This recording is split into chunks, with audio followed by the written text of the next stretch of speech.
या जजमेंटच्या वर्डिंगवरनं दिसतं. एक गोष्ट सगळ्यात महत्त्वाची आहे की विधिमंडळ पक्ष आणि पक्ष संघटना या ठिकाणी निकाल घेतलेला आहे तो विधिमंडळ पक्ष याला महत्त्व दिलेलं आहे. सुभाष देसाईची जे सुप्रीम कोर्टात केस होती, सुभाष देसाई वर्सेस गव्हर्नमेंट 11 मे 2023, त्या जजमेंटमध्ये सुप्रीम कोर्टाच्या 5 जजेसच्या टीमने हा निकाल दिलेला आहे, पक्ष संघटना महत्त्वाची, जे उमेदवारांची निवड करतात, त्यांना निवडणूक लढवायला फोर्स करतात आणि अशांचे मत यापेक्षा त्यांना जे निवडतात त्यांचं मत, त्यांचा अधिकार अधिक महत्त्वाचा आहे. आणि लेजिस्लेटिव्ह पार्टी, विधिमंडळ पक्ष आणि पक्ष संघटना याच्यामध्ये पक्ष संघटना महत्त्वाची आहे असा निकाल सुभाष देसाईंच्या केसमध्ये सुप्रीम कोर्टाने दिलेला आहे.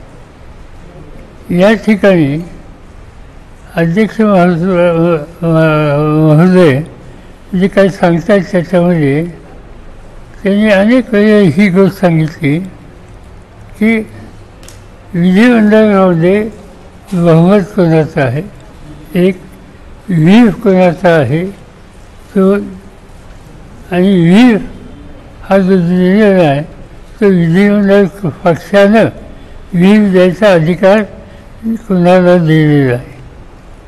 सुप्रीम कोर्टाच्या निर्णयामध्ये स्वच्छ असं म्हणले की व्हीप किंवा कुठलाही आदेश हा देण्याच्या संबंधीचा अधिकार फक्त संघटनेला आहे, विधिमंडळ पक्षाला नाही, व्हीपची निवड करण्यात.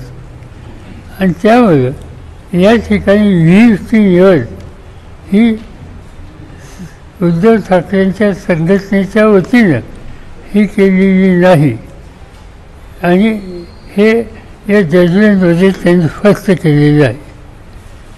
10 शेड्यूल ही आम्हा सगळ्यांना, म्हणजे आम्हा सगळ्यांना याचा अर्थ राजकीय पक्षात काम करणाऱ्या लोकांना एक प्रकारची दिशा देणारं असं ते शेड्यूल आहे आणि त्याच्यामध्ये स्वच्छ या गोष्टी त्यांनी स्पष्ट केलेल्या आहे.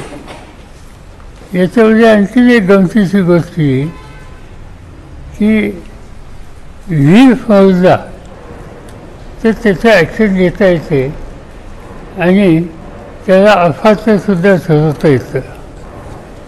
इथं काय झालं आहे, इथं व्हीप मोजला म्हणून शिंदेच्या लोकांच्या संबंधीची कारवाई करावी अशी मागणी उद्धव ठाकरेंच्या लोकांच्या वकिलांच्याकडून झाली होती.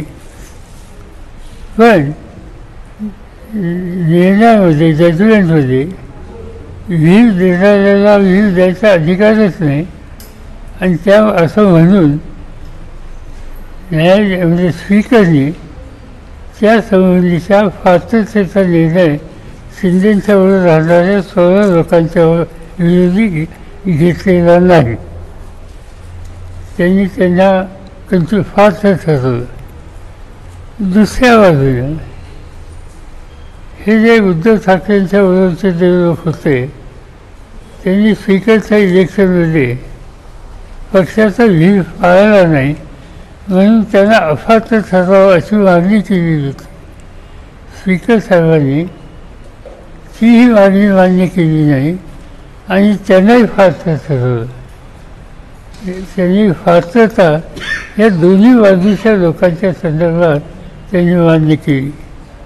याचा अर्थ स्वच्छ हा आहे की सुप्रीम कोर्टाची गाईडलाईन ही तिला पूर्णपणानं वगळण्याची भूमिका या जजमेंटमध्ये घेतलेली आहे आणि त्यामुळं सुप्रीम कोर्टामध्ये जायला शिंदे यांना उद्धव ठाकरे यांना अतिशय चांगली केस आहे अशा प्रकारचं फार्माफेसी चित्र त्या ठिकाणी दिसते. तुम्हाला आठवतं का नाही माहीत नाही, पण या सुभाष देसाईंच्या केसमध्ये सुप्रीम कोर्टाने एक गोष्टीचं निरीक्षण केलं होतं की उद्धव ठाकरेंनी राजीनामा दिला आधी, आणि सुप्रीम कोर्टाने भाष्य असं केलं, त्यांनी जर राजीनामा दिला नसता तर आम्हाला या संबंधीचा निकाल न्याय देण्याचा उत्तर घेता आला असता, पण त्यांनी राजीनामा दिला ते त्या ठिकाणीच्या पदावरच नाही, त्यामुळे त्याचं अधिक भाष्य करायची आवश्यकता नाही. हा सुप्रीम कोर्टाचं हे भाष्य हे अतिशय महत्त्वाचं आहे आणि माझी खात्री आहे की त्याची उपयुक्तता हे अफीरात जातील आणि अफीरामध्ये त्या ठिकाणी उद्धव ठाकरेंना न्याय मिळेल.